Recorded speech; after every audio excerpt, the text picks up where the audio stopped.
their place. But really, if we have to move forward as a nation, our economic activities have to increase. And if you keep half the population out of that, then you can imagine where we would slip.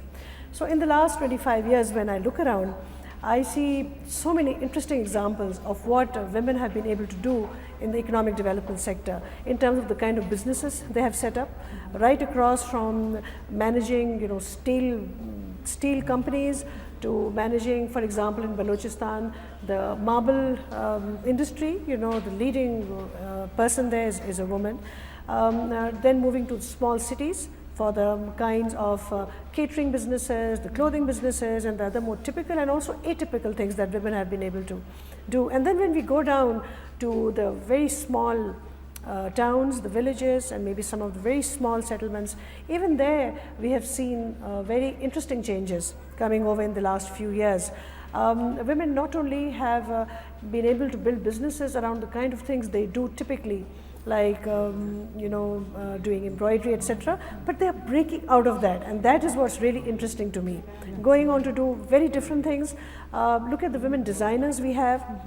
Look at the women in the restaurant business, for example. I'm not sure if there has been any study which will tell us what percentage of our GDP is now contributed by women-run businesses. But I think that's something that we need to work on, one of the investigations we need to do. Yes, thank you, Simi. That's a very good oversight of this whole area. South Asian women play a very prominent role in agriculture sector, for example, in dairy. And what do you think that the state can do to provide them better opportunities? I'm going to direct this question to Maliha. Sure. I think the biggest contribution that the government can make is to sort of make their wages equitable. Women get paid a lot less than men do, and this is something the government can do. If you look at Kasur, for example, at the field workers, men get paid 100 rupees for working in the fields for a whole day, and women for doing exactly the same work get paid only 50 rupees. So I think that is one of the biggest challenges for women, that they do the work but they don't get paid as much. And they do contribute to their family's income. Men sometimes spend it outside on themselves, on even drugs, etc. So how do you think that the government can play a role in maybe? They can set up the rates of wages, that this is how women will get paid as much as men will. And if they set that up, then people will And I know that this is not a struggle in isolation. I know that this has probably been the struggle of women in the West as well, to ensure that they are getting equal wages. Marilyn, would you like to bring to our knowledge some of those struggles? We want equal pay for equal work. It's sort of been a slogan of the women's movement in the United States, and a real focus of efforts there. We have a wonderful Secretary of State now, a woman herself, who's done so much for women.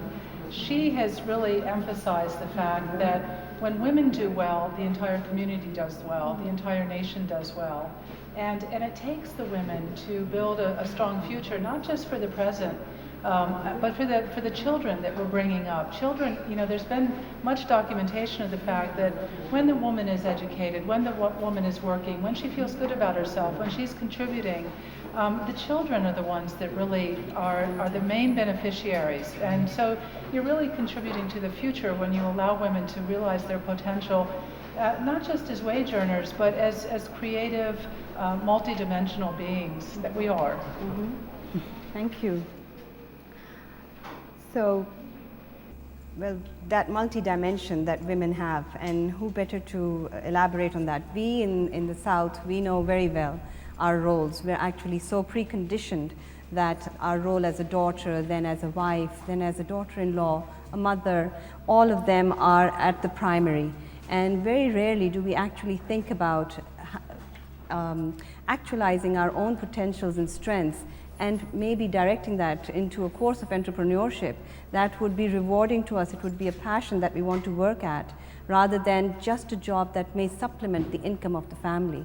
So that kind of environment rarely exists, and I would really like to invite you, Marilyn, to talk about the general perceptions that a working woman often neglects the demands that are there of her home and her household. How do you feel about that? Well, as a working mother myself, I don't think that's at all true. It is very difficult to balance the work-family relationship, of course, for women everywhere. You know, we bear children, we're pregnant, we have newborns, they all need intensive care, and yet we're working in the fields or we're working in the office too. And this is a really difficult challenge that affects everyone. Daycare can be very important, or finding ways that women can work at home while they are in their childbearing years. This is why the women's micro-enterprise programs are so important. I'd like to just single out one woman who's been, I know, very successful here in Pakistan, who's being honored today in Washington. This is Mrs. Gawam Sukra, who was chosen among a global competition as one of our Women of Courage.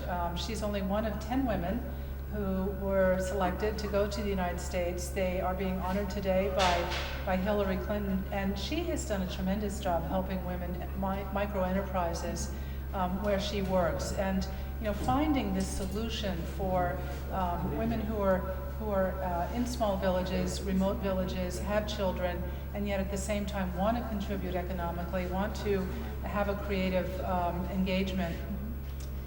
This is the kind of example that is so important for all of us who are trying to achieve that balance. Thank you so much. And we'll be coming back to celebrate more.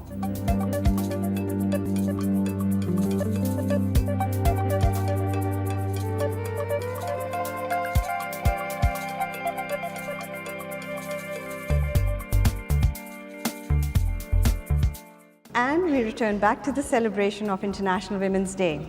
And we were asking the question about how women entrepreneurs actually face challenges from their home, balancing their role as a mother as well as an economic contributor. And I would also like to ask Aisha here, because she works firsthand with entrepreneurs. Right. I think personally, I'd like to answer this question first personally, and then in my interaction with women micro-entrepreneurs. I was in Bahawalpur recently, and we were talking to women there, and you know, they kept on saying, but you know, we were talking about why orders get delayed from the market, and they're saying, well, you know, if my child falls sick, I have to look after him or her, and then they asked, they said, are you married? And I said, yes. So they said, then you can understand, do you have children? I said, yes. And there was a certain rapport that just became established between me and that woman, and that's what happens. It's the trust building. I think women in multi-dimensional roles are better able to develop linkages with micro-entrepreneurs because they're going through so much. Mm-hmm. So I think it actually, you know, it helps you, you know, in giving a better delivery. That's so interesting that you say that. And the connection that women develop with other women while they're entrepreneurs. But what about the connection with men? Simi, what is the role that men can play? When I look at gender relations in Pakistan, I can see immediately that a man is always a man, and he's just a man. Whereas when we talk about women, we immediately go into all her various roles. Not only do we talk about her reproductive role and her productive role, as well as, you know, acting as glue in society, but also in terms of her relationship to other men.